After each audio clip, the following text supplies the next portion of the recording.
Assalamualaikum warahmatullahi wabarakatuh. Saya dari kelompok 1. Dengan ini kami mempresentasikan hasil kerja kelompok kami, yaitu cara dan metode dakwah Rasulullah, sahabat, tabi'in, dan salafus soleh. Adapun anggotanya yaitu Agus Danang Saputro dengan saya sendiri Ahmad Amin Zakaria. Latar belakang dakwah merupakan segala usaha dan kegiatan yang disengaja dan terencana dalam wujud sikap, ucapan, dan perbuatan yang mengandung ajakan dan seruan, baik langsung maupun tidak langsung. Hal ini ditujukan pada perorangan, masyarakat, atau golongan supaya tergugah jiwanya, terpanggil hatinya kepada ajaran Islam untuk selanjutnya mempelajari dan menghayati serta mengamalkannya dalam kehidupan sehari-hari. Adapun rumusan masalahnya adalah bagaimana metode dakwah Rasulullah, bagaimana ada metode dakwah para sahabat, bagaimana metode dakwah tabi'in dan salafus saleh. Metode dakwah Rasulullah. 1. Perjalanan dakwah Rasulullah. Dakwah secara sembunyi-sembunyi. Dengan turunnya wahyu pertama, mulailah beliau melancarkan aktivitas dakwahnya. Pertama-tama beliau melakukan dakwahnya secara sembunyi-sembunyi di lingkungan keluarganya sendiri dan sahabat-sahabatnya. Mulainya sasaran dakwahnya yakni istrinya sendiri, yaitu Siti Khadijah, kemudian saudara sepupunya Ali bin Abi Thalib yang saat itu baru berumur 10 tahun. Setelah itu menyusul dengan sahabat karibnya yaitu Abu Bakar. Selanjutnya melalui Abu Bakar beberapa orang masuk Islam seperti Utsman bin Affan, Zubair bin Awam, Abdurrahman bin Auf, Sa'ad bin Abu Waqqas, Talha bin Ubaidillah, dan Ummu Aiman yang telah mengasuh beliau sejak kecil. Dan hasil dakwah Rasulullah secara sembunyi ini diikuti kaum Quraisy seperti Abu Ubaidah bin Jarrah dan Arqam bin Abi Warqam, rumah Bani Arqam yang terletak di Bukit Sofa, jadikan tempat markasnya. Kemudian dakwah secara terang-terangan.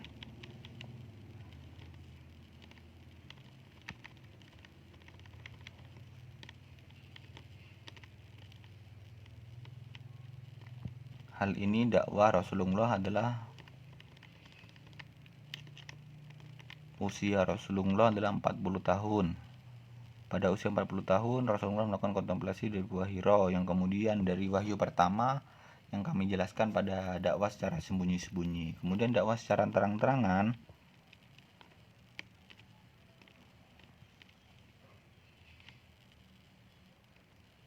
Setelah beberapa lama dakwah secara sembunyi-sembunyi beliau lakukan, serta sedikit demi sedikit banyak telah berhasil mengislamkan beberapa orang yang kuat, termasuk pada tahun 8 Hijriah, termasuk Hamzah dan Umar al-Khattab.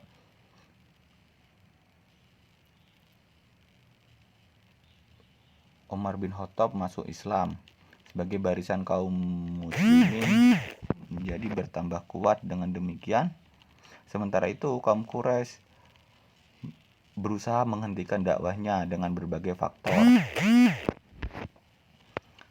Dalam kasus ini Rasulullah benar-benar cerdik dalam menerapkan strategi dakwahnya. Langkah pertama, beliau menggunakan bukit Gunung Safa yang dijadikan media oleh kaum Quraisy untuk mempublikasikan berbagai macam persoalan penting ke masyarakat. Dengan demikian, begitu beliau menyampaikan seruannya dan memanggil kaum Quraisy, mereka langsung berdatangan. Karena mereka beranggapan ada pengumuman yang sangat penting. Maka dengan begitu Rasulullah mengundangkan di Bukit Sofa, kaum Quraisy berdatangan dengan sendirinya. Kemudian berbagai perjanjian pun dilakukan oleh Rasulullah agar mempunyai sebuah titik temu kesepakatan. Karena orang-orang kafir merasa gagal dalam menghentikan perjuangan Rasulullah melalui pamannya Abu Thalib, maka kemarahan mereka semakin memuncak. Akhirnya mereka berinisiatif untuk menyiksa dan bahkan membunuh Rasulullah. Pada saat menjelang hijrah terjadi 2 kali kesepakatan rahasia di Bukit Aqobah. Kesepakatan ini terjadi antara Rasulullah dan para pemuka suku Aus dan Khosraj, yaitu suku asli dari Yasrib. Selanjutnya kesepakatan ini dikenal dengan Baiat Aqobah yang terjadi 2 tahun berturut-turut dalam musim haji. Dengan demikian kesepakatan dakwah di Yasrib menjadi terbuka. Dalam baiat itu datang 2 utusan Yasrib berikrar bahwa mereka akan membela Rasulullah. Kemudian Rasulullah karena mendengar adanya ancaman pembunuhan dari para pemuka Quraisy, maka Rasulullah pergi meninggal Mekah dan hijrah menuju Yatsrib. Aplikasi dakwah Rasulullah yaitu pendekatan personal, yaitu pendekatan dengan cara terjadi dengan cara individual, yaitu personal dengan masyarakat langsung bertatapan muka, sehingga materi yang disampaikan langsung diterima. Biasanya reaksi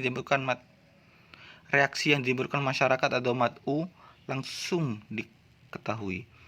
Pendekatan pendidikan, kemudian pendekatan diskusi. Pendekatan diskusi adalah pemecahan sebuah masalah, kemudian permasalahan tersebut dapat menemukan jalan keluarnya. Kemudian penawaran tanpa adanya sebuah paksaan. Ketika cara ini dilakukan Nabi dengan metode yang tepat tanpa paksaan, sehingga masyarakat ketika meresponnya tidak dalam keadaan tertekan.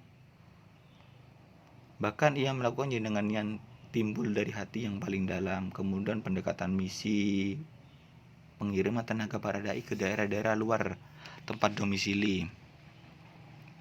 Sejumlah metode yang Nabi lakukan dan ajarkan para sahabat adalah memberi kabar yang menyenangkan bagi masyarakat, kemudian dengan dakwah secara bertahap. Akan sarana baru yang dianggap maslahat, menyentuh jiwa masyarakat. Kemudian metode dakwah para sahabat. Metode dakwah pengembangan yang dilakukan Khulafaur Rasyidin adalah pertama dengan konsolidasi dalam pembinaan dan peningkatan kualitas sumber daya kaum muslimin. Kemudian kedua, melalui upaya futuhat, penyampaian risalah-risalah Islam ke daerah-daerah tertentu dengan tidak memaksa masyarakat. Selanjutnya akan dipresentasikan atau dibacakan, diterangkan oleh Agus Danang Saputro. Kepadanya kami persilakan.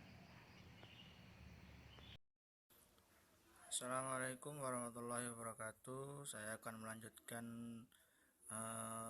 penjelasan tentang dakwah para sahabat, yaitu Umar ibnul Khattab sekitar tahun 13 sampai 24 Hijriah atau 634 sampai 644 Masehi. Cara dakwah Umar ibnul Khattab ini ada beberapa, ya. Yang pertama yaitu pembenahan manajemen dan administrasi kepemerintahan. Yang kedua, pembenahan dan pembentukan peranata hukum dan sistem pengadilan. Yang ketiga, penetapan sistem kalender hijriah. Yang keempat, memperkokoh majelis syuro dan sistem konstitusi negara berdasarkan sistem teodemokratis. Yang kelima, upaya peningkatan kesejahteraan masyarakat dengan dibangunnya beberapa sarana umum seperti irigasi pertanian, sistem keuangan negara, bait al-mal, dan sebagainya. Yang keenam, pembinaan masyarakat dan upaya futuhat ke berbagai wilayah strategis bagi pengembangan dakwah. Yang selanjutnya, Utsman ibnul Affan sekitar tahun 24 sampai 36 Hijriah atau 644 sampai 656 Masehi mengadakan pembenahan dan menyelesaikan gerakan pembangkang, berupaya memelihara stabilitas wilayah yang semakin luas.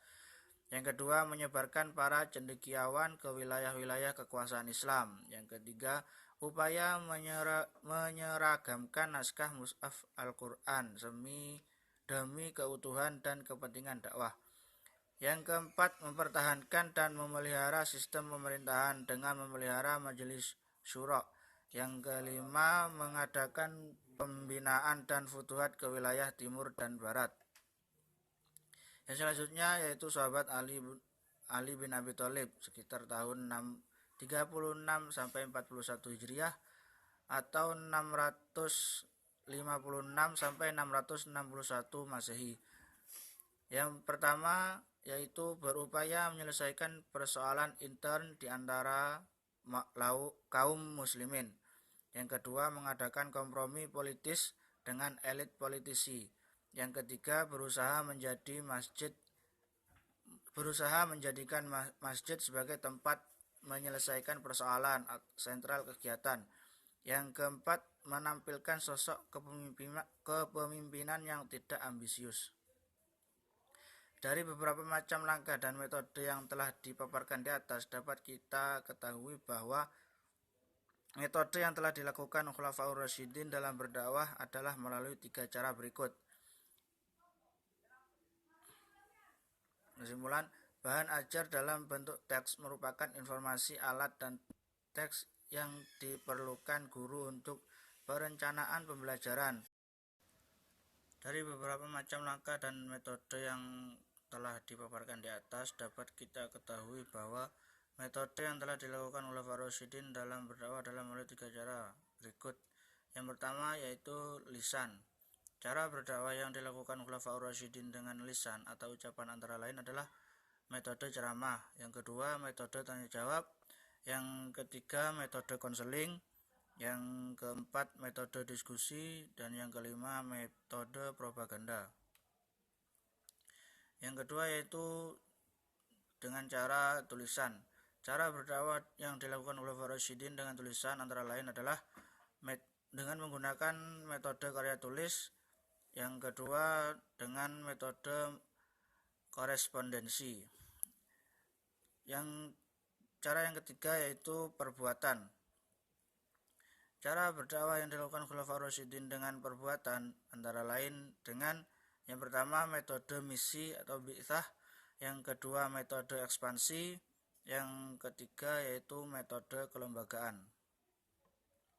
Kesimpulan, metode dakwah merupakan cara strategis, teknik atau pola dalam melaksanakan dakwah, menghilangkan rintangan atau kendala-kendala dakwah agar mencapai tujuan dakwah secara efektif dan efisien. Ada beberapa metode dakwah yang dikenal baik dalam dakwah bilisan atau dakwah bilhal. Di antaranya ceramah atau muhadharah, diskusi, debat, dialog, petuah, nasihat, taklim, peringatan, metode tulisan atau metode aksi amal soleh melalui penataan atau pengelolaan organisasi dakwah, pemberdayaan sumber daya manusia, ekonomi, lingkungan, dan lain-lain. Metode dakwah merupakan salah satu unsur dakwah yang memiliki peran penting dan strategis untuk keberhasilan dakwah. Metode dakwah senantiasa mengalami perkembangan sesuai dengan perkembangan situasi dan kondisi zamannya. Terima kasih, kurang lebihnya mohon maaf, juga kurang lebihnya bisa dibaca dalam makalah kami. Assalamualaikum warahmatullahi wabarakatuh.